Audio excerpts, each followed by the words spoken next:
Hey everybody, welcome to my channel. My name is Brian. Today we're going to be working on my 1966 Porsche 912.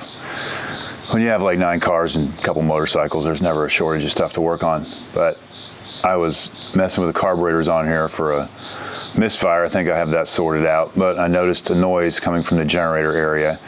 I believe it to be the end bearing on the generator, the one with the pulley on it that actually drives the fan. This style generator is no longer available as a new unit or a rebuilt unit, so we're going to take this generator off and see if we can't replace the bearings in it.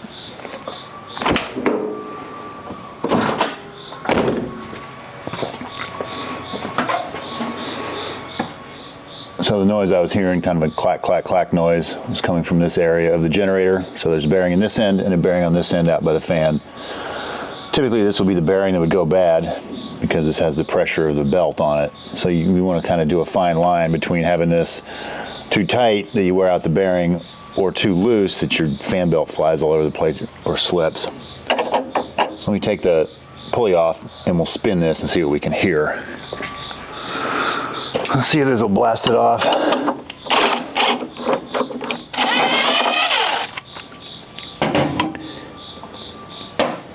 So there's going to be some extra shims behind there you don't want to lose.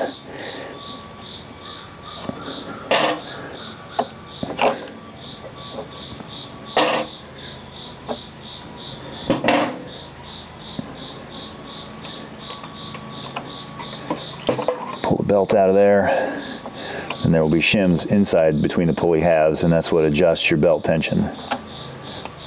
Because obviously you can't move the generator, it's pretty much in a fixed position, and there was a shim behind it. So we should be able to spin this and hear something.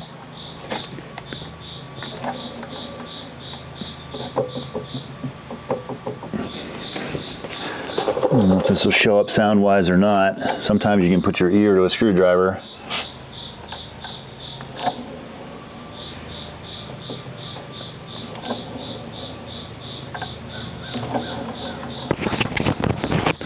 See if the microphone will pick it up.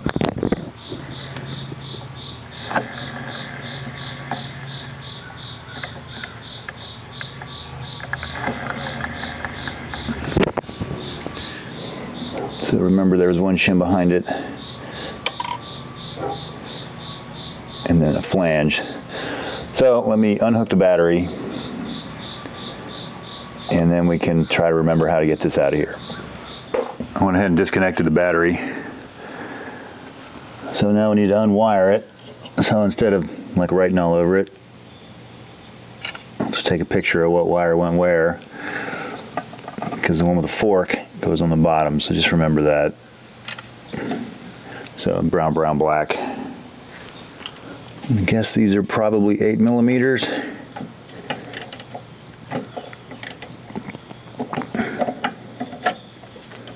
Which they are.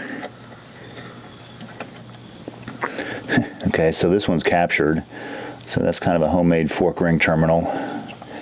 It's capturing that nut on there, or allowing that wire to get under that captured nut.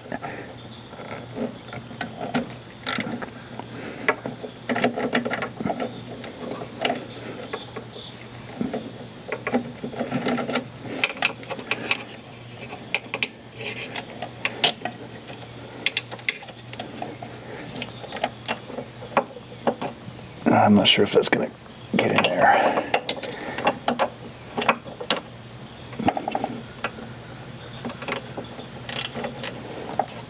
It's like just enough, and that's also a fork terminal. Now the book says I can just take the 4 bolts out of the way and pull, well, take this strap off, pull the 4 bolts and the fan housing out, and pull that out of there, but that's not going to happen with this oil filter housing in the way, so I'll have to remember how that comes off there. Shares this bolt with the ignition coil. I can't remember if that goes all the way through, which it appears to, but the nut is staying on for now, but is probably going to be dropped as soon as I get this off here.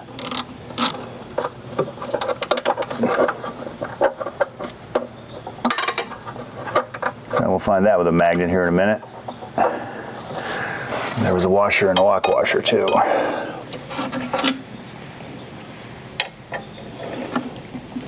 So yes, there's another bolt somewhere behind this filter housing.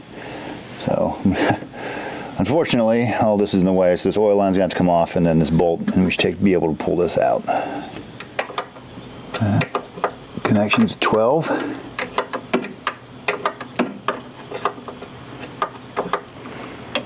Oil may or may not spew out of here.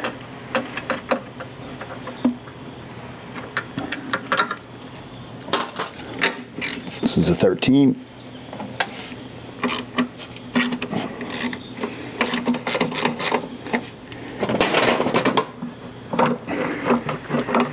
And that will pull just enough that I think we can get in there. Should be able to get this bolt out of here. And there's also a nut on the back of this one.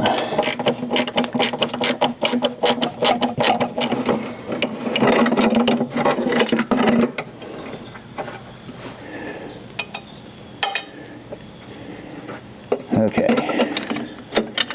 We can just leave all that right there. There's a clamp that holds the generator to the stand.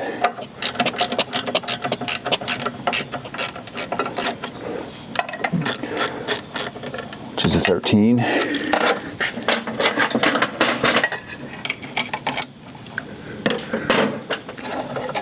And kind of just get that out of the way. Now there's 4 10mm bolts around the perimeter.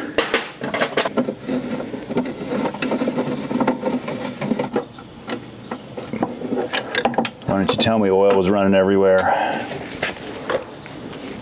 Well, I guess at this point we could just screw this back on.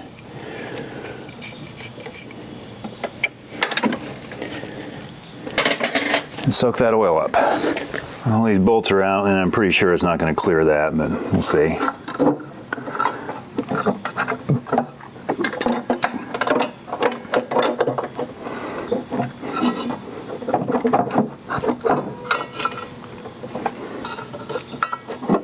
All right, so it doesn't like that being in the way.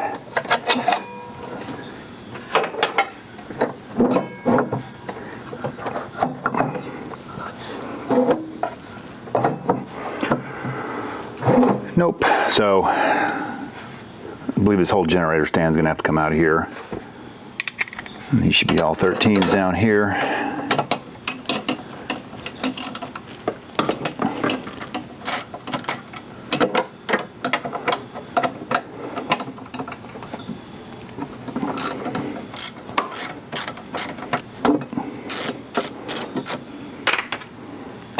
Of course, there's one buried down in the back, which we might even need to use a wrench on. We'll see.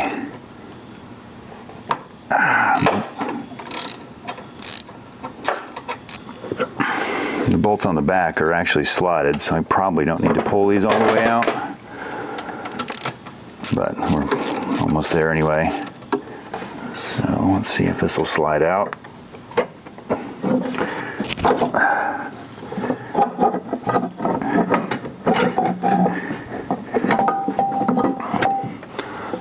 Just leave that breather hose attached.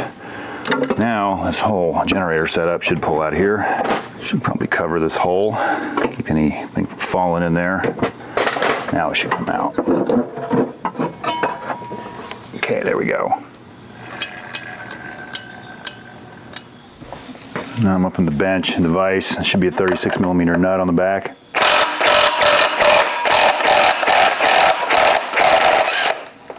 Or actually probably a bolt. No, it is a nut, I forget. There should be some shims behind on this side. The fan should come off. There may or may not be shims back here.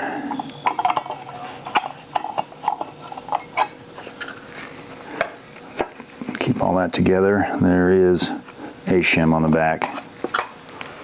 We'll just stack all that up in order. This little hub should come off here.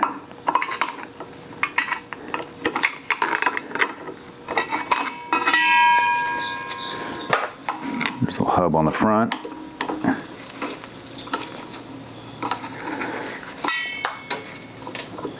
And that was probably the woodruff key falling out of the back.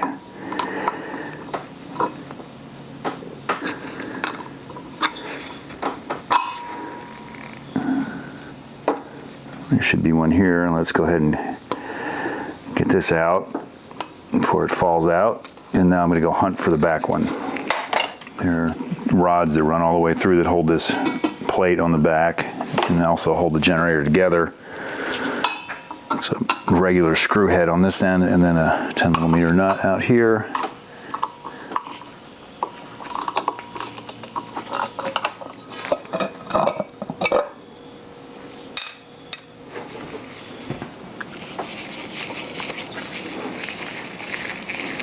I'm going to make a mark how it's clocked. I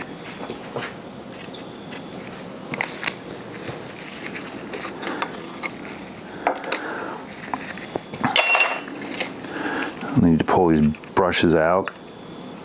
And this little spring clip holds them down in, holds pressure on them.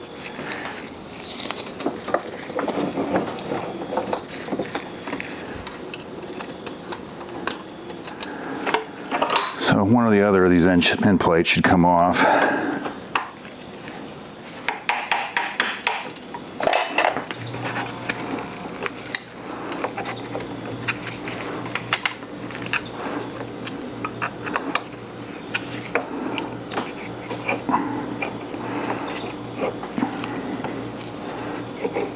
And the whole armature should pull out. And those are our bearings. The other one's captured inside there. I don't feel anything horribly wrong with this bearing, but there is some play in it. I tried a 3-jaw puller, and you can't really get it in there or anything, so I'm going to try the old tappy method. It did start to move. So there's this sort of bushing below it, washer, whatever it is. And if I go easy on it,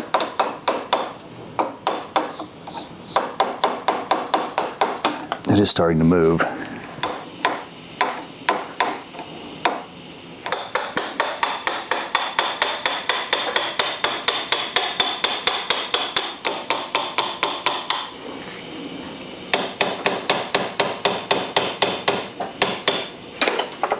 So I'm not sure if the camera was on during any of that, but I was able to tap this bearing off along with this spacer, I guess kind of a slinger deal. So this is a 6202, I can't even read that, OU, never even seen that before, but it's sealed. Internet tells me to use a 6202 ZZ, which has a metal shield.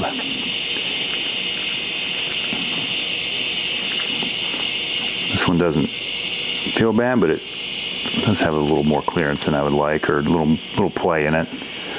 So I'm going to file this down just to get these little tracks off, which probably came from the first time we had this apart 20-something years ago. Put some anti-seize on, we'll put this back together. Filed that down, cleaned it up a little bit. I'll put just a little bit of anti-seize on here. This is probably the reason we were able to get this apart. Maybe. Bearing. It's like a 16mm socket will do it.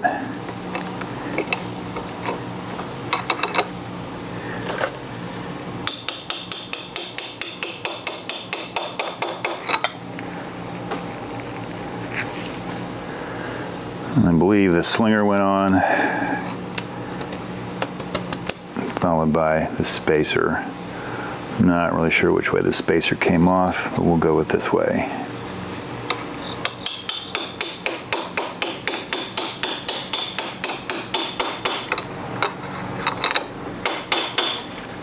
Now the other end. I don't really recall if we put bearings in this end. I don't know why we wouldn't have, but while we're here, we're going to. And it has a little more play than I would kind of like in that. So maybe this bearing's the problem, which would be odd. This bearing's captured in this plate, and underneath this, there's a plate with some screws. Let's see if this will come off. Probably need to use the puller on this one. Let's see if I can find a setup that might actually grab this. It's not perfect, but that might work. Shouldn't be super tight. Oh yeah, I can feel it moving already.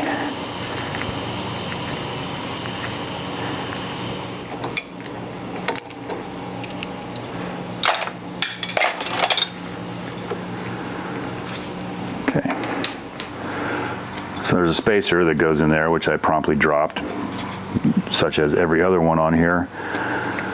For this bearing, these screws should come out of this plate.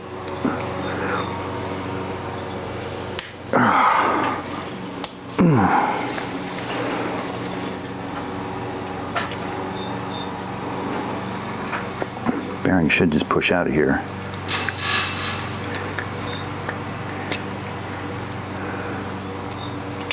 And there's one of these slingers behind that also. Go ahead and stick that back in there.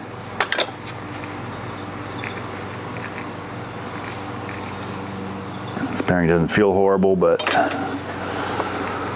it's going to get replaced as well.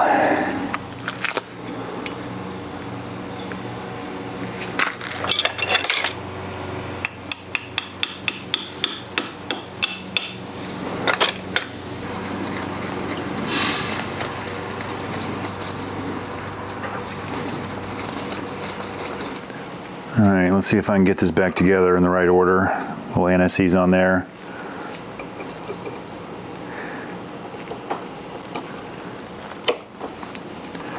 Spacer in there.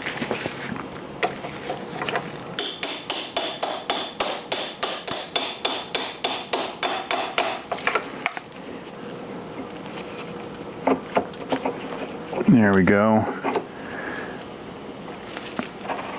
Should be able just to line up my mark if I can still see it. Yep, it drops right in.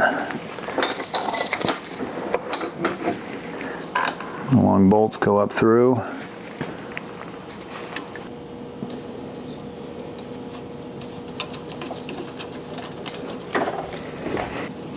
There's nothing really to guide this bolt, so you have to be pretty straight and hit the hole. There we go.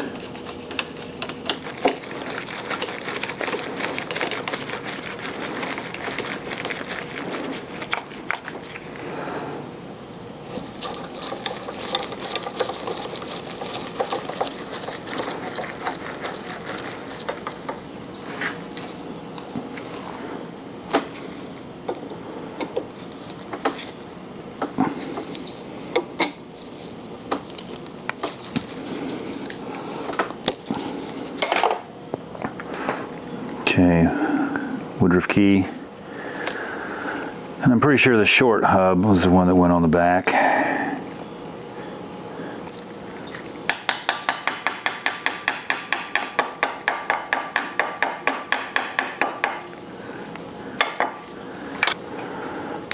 I put a piece of tape on where was the top, even though it, in theory, shouldn't matter.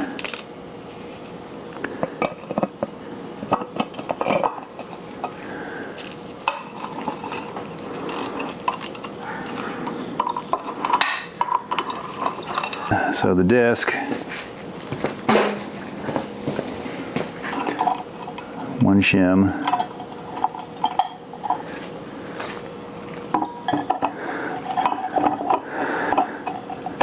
and then the fan, and the rest of the shims and the double D shaped washer. Dab on little NICs just because.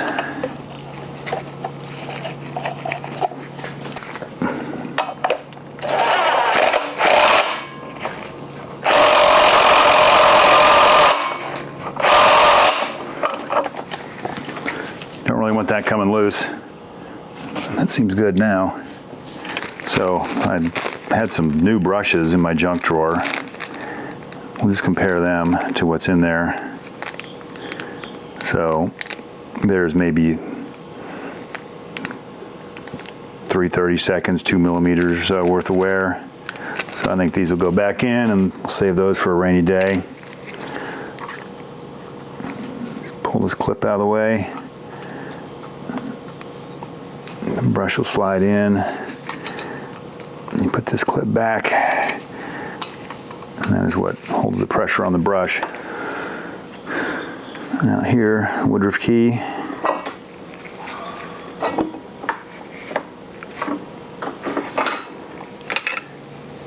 And the hub that the pulley goes on. Dab that a little bit.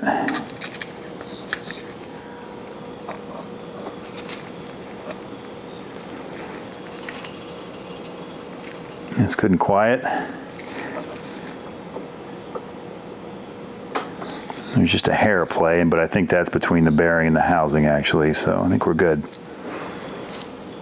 So one more thing we can do before we put it back in the car is we can polarize it. I'm not sure if it's really necessary. But connect your negative lead to a ground, or you can probably just do it right there to the D-. Take the positive to the D+, and it should spark, and it's polarized. You can go for a second longer, make it run like an electric motor. If your car hasn't been apart for a while, it's probably not a bad idea to look in there at the oil cooler. Make sure there's not a bunch of garbage on it. Looks like I have one little speck of dirt right there. So otherwise, I think that looks pretty good. And I guess make sure it's not leaking. Installation should be the reverser removal. I was not able to locate another gasket in my stash of parts, so we're just going to do the old school, or perhaps new school. We'll give it a little silicone treatment. I think it'll be fine. Doesn't look like a lot of oil actually splashes up here.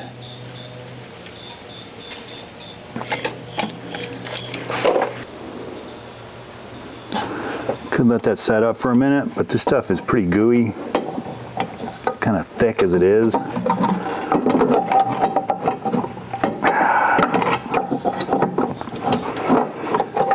So we'll just call it set up enough. Clear all this excess silicone off the outside. So it doesn't look like a complete hack job.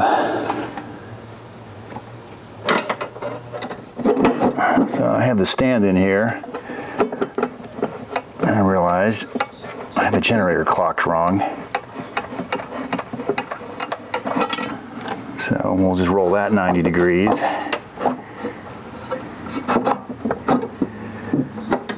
That should put us in a little better position.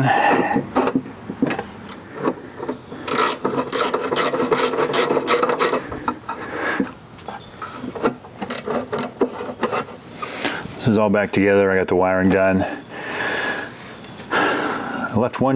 I added a shim to the center to make the belt a little bit looser.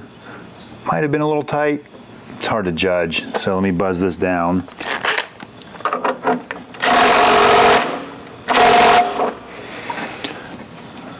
So we'll run it, but I suspect that might be a little bit too loose, and it likes to flap over here on this metal support. Let's see. Oh, the fuel has probably drained out of the carburetors, so this will probably take a minute.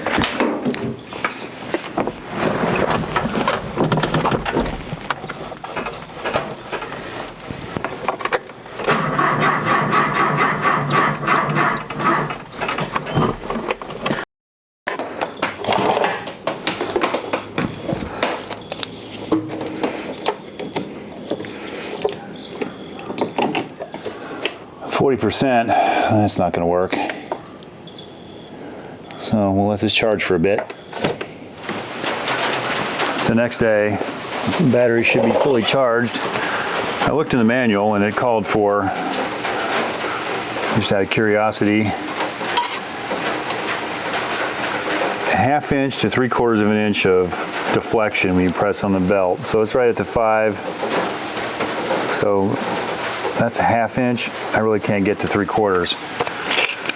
The battery should be charged. Let's see if it starts, and let's see how much that flops around, or if we need to go ahead and pull a shim out and tighten that up.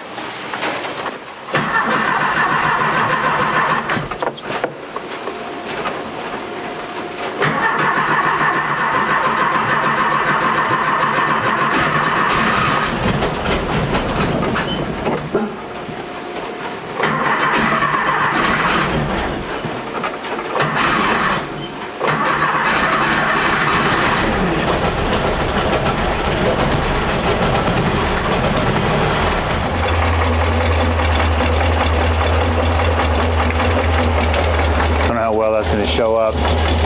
Looks a little floppy for my taste. I think we'll take a shim out, tighten it up a little bit.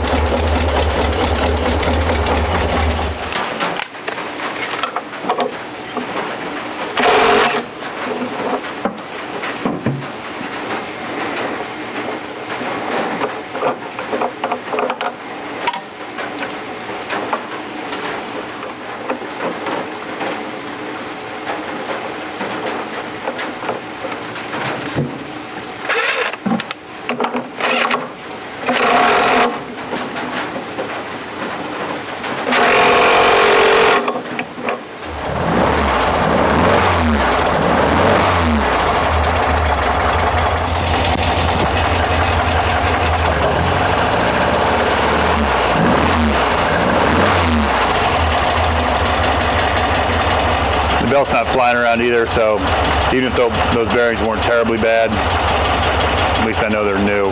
Should last another 25 years. One thing I've been a little suspect of for a while, the red light here on the bottom is the generator. You bring it off idle, it goes away.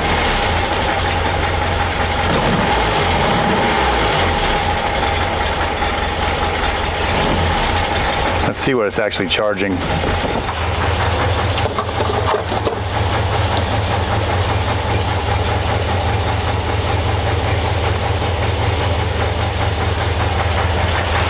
Tell me what that number goes up to. Well, maybe I can see it.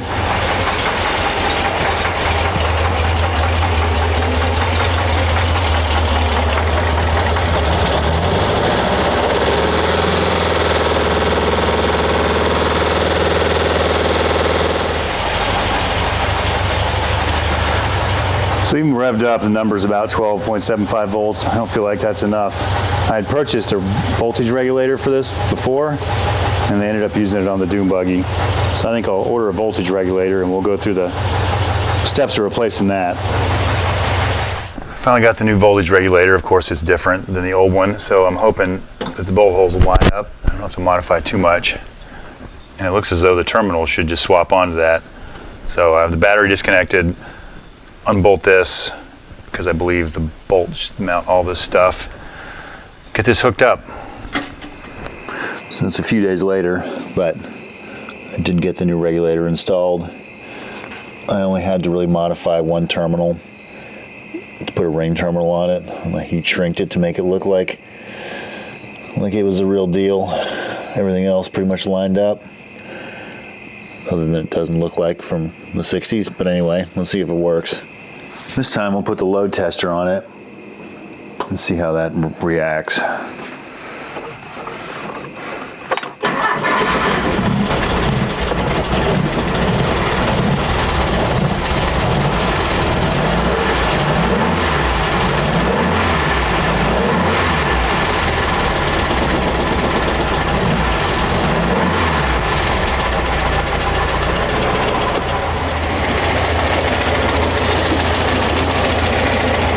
No smoke coming out of anything. Still a little cold.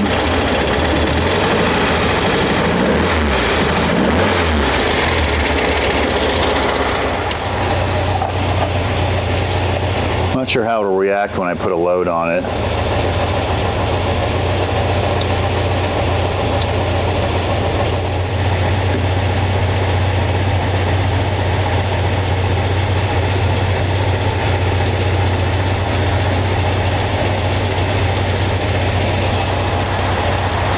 So we're like 12.27 volts. Of course, I can't really reach the back of the car and rev it up to see how well the charging increases. So I'm going to leave this here. Hopefully you can see all that. Let's hope the glare is not terrible. And let's rev it up.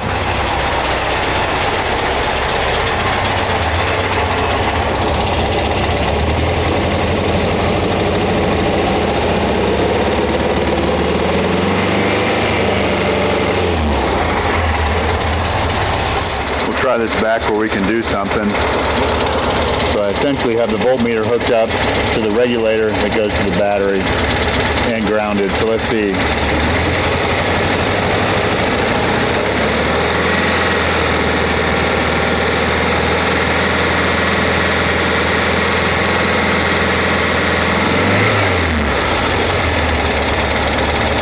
I'm pretty happy with that.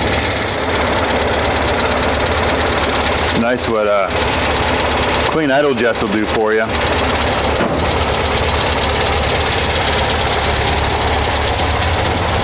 And also, now that we're idling more up at the correct RPM, the red light should be out. I did some cleaning to the original regulator and did notice that it actually had terminal listings, 61, B+, DF, D+, D-. So there's the back. You can buy one of these like repro for like $300, but I also noticed that there was some white paint on here. It looked like, I thought originally this cover was crimped on, and I pecked a little bit, and it looks like a Phillips screw under there. So let's see if we can take this apart, see what she looks like inside. See if we could perhaps service it.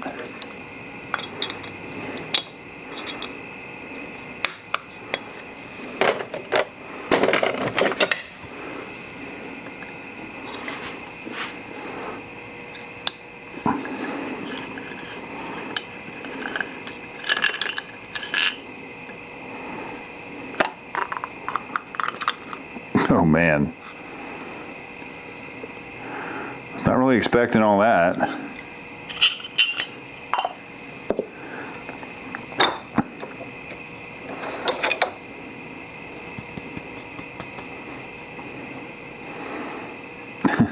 Other than all the white dust and corrosion, looks pretty good. So I'm pretty sure there's probably someone on the internet that's way more knowledgeable about this stuff than I am, but it looks like we got some coils, contact points that will lead to charging. So theoretically, we could probably clean up these contact points as long as one of these coils isn't smoked. There's no other problem in there. We could probably clean that up. That might be our culprit right there. I don't know if that'll show up, but that is pretty black. So that's probably one that pulls in to charge it. Or turn the light off, who knows. Anyway, so I probably won't throw this thing away. Blow it off maybe file on some of these points and stick in the trunk of the car. So someday when somebody's restoring it, other than me, maybe they'll want to put this back in it. I think it would probably work. So that's the charging system on your 66 Porsche 912. Thanks for watching. See you next time.